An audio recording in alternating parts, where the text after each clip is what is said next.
But of course, it all depends on who becomes the next manager. Absolutely. Make out the check too. I'm a capitalist. Terrific. I met with Van Jones 2 weeks ago at Politicon in Pasadena, California. I don't know if you were there or not. Van Jones stood in front of an entire room of people, and he says that for the Democrats to win every election, they have to get 50% of the black vote. No, I'm sorry, 60%. No, 70. No, 80. No, 90%. No, 92%. Right. Okay. He's not wrong. 92%. How are conservatives, libertarians, Republicans not able to peel away from that number? Because he said if they don't get 92%, they do not win. Which is why why they play the race card. Which is why they position themselves as social justice warriors. Because if you take out the race part and you look at the economy, for example, look at exit polls in 2008. Blacks primarily voted for Obama when asked why, because of the economy. Far and away, 65% of black people voted for Obama in the 2008 election. Exit polling by Pew Research. Why did you vote for Obama? Black voters, 65% said, I voted for him because we thought he would improve the economy. Non-black voters, 63% said that. So black voters voted for Obama for the economy more than non-black voters did. What's happened? Poverty is up, not down, up. The so-called wealth gap between the average white household and the average black household hasn't been this wide in 25 years. The labor force participation rate, which is the only thing that matters, that's the percentage of able-bodied people who are working or looking for work, hasn't been this low since they've been keeping the stat for blacks. Home equity down, home ownership down. All this happened under his watch. And don't go by me, because one of the things I try and do on my show is not quote Fox or Heritage, because people's eyes glaze over. I quote liberals. Tavis Smiley on television said, by every economic measure in the last 10 years, which includes the 7 years of Obama's administration, black people are worse off. Most black people don't know this. They watch MSNBC. By the way, MSNBC is 30% black. And if you watch MSNBC, it's constant barrage of Donald Trump is a bigot, Donald Trump is a racist, Donald Trump is a homophobe. Talk show host after talk show host after talk show host feels that way.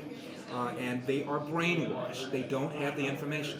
They almost feel like it's a traitor to say bad things about President Obama. But the primary reason that you voted for Obama is the economy. He has not delivered. And if black people and if Donald Trump can make that message clear, he can get a significant percentage of the black vote. I'm going to say all this in my next segment. And by the way, immigration. There is an economist named George Borjas, B-O-R-J-A-S, at Harvard. He's done probably more work about the impact of legal and illegal immigration on jobs, especially in the inner city. And he says because of unbridled illegal immigration, it's put downward pressure on jobs and on wages of unskilled people.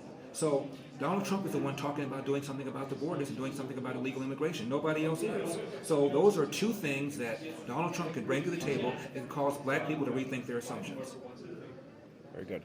Van Jones is wrong, and as recently as 1956, almost 39% of black people voted for the Republican Party. If we could get close to that, and I think the sweet spot is about 30%. Why do I say that? Because there was a proposition in California called Proposition 209. And it got rid of race-based preferences in colleges and in contracting and in hiring. You can no longer use race as a factor in government, at all three levels of government. 30% of black people voted in favor of getting rid of race-based preferences in a liberal state like California. So if you tell people and convince them and give them the information how bad the economy is done and what has happened to black employment because of illegal immigration, I think you can make some noise. And there's a movie came out in the early 70s called Car Wash. Did you ever see it? Yep. Great song. Great song. Who's working at the car wash? Black people. You don't see a black person at the car wash anymore. That car wash where they filmed it was not far from where I grew up in South Central Los Angeles. And they were all taken over by Hispanics, many of whom cannot speak English. My suspicion is they're not here legally.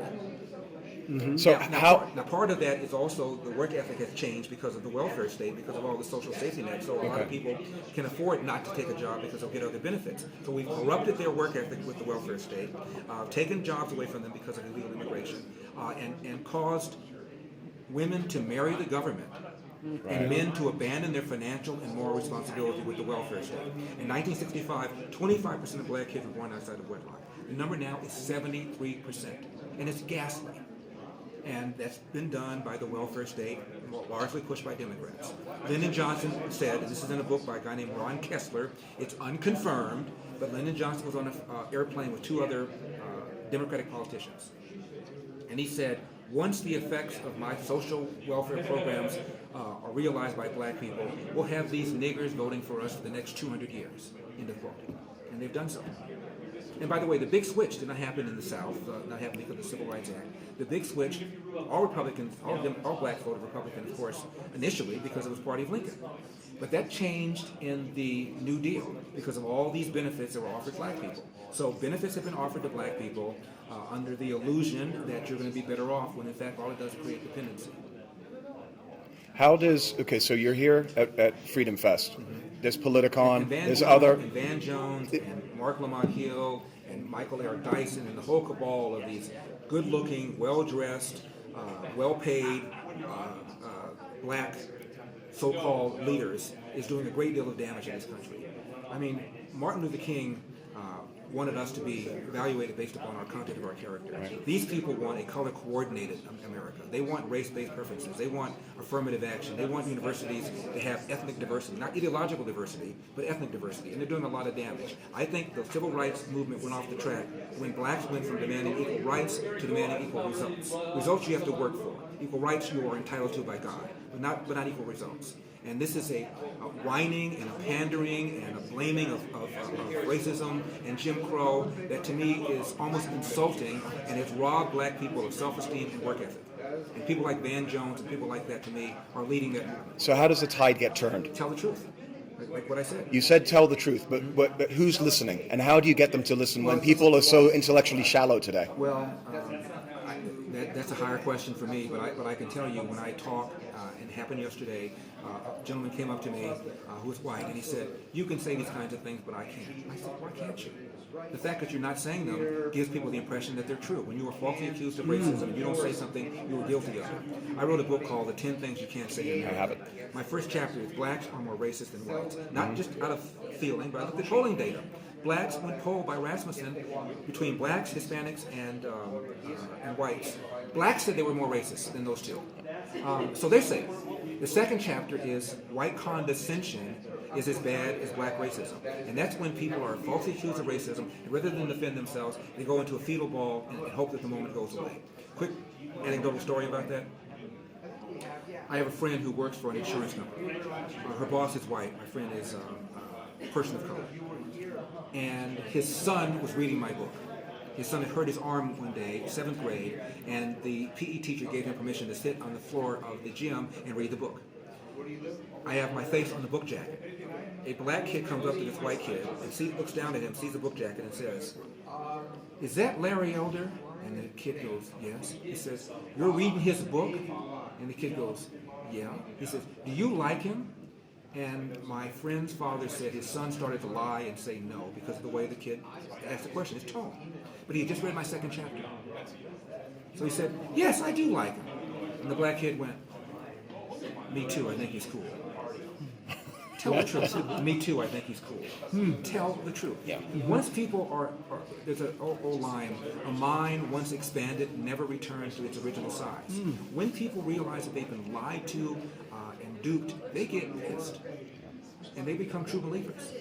And if you tell the truth, what the Democratic Party has done, their history of racism, their history of welfare dependency, what it's done to the black family, the Democratic Party opposes vouchers.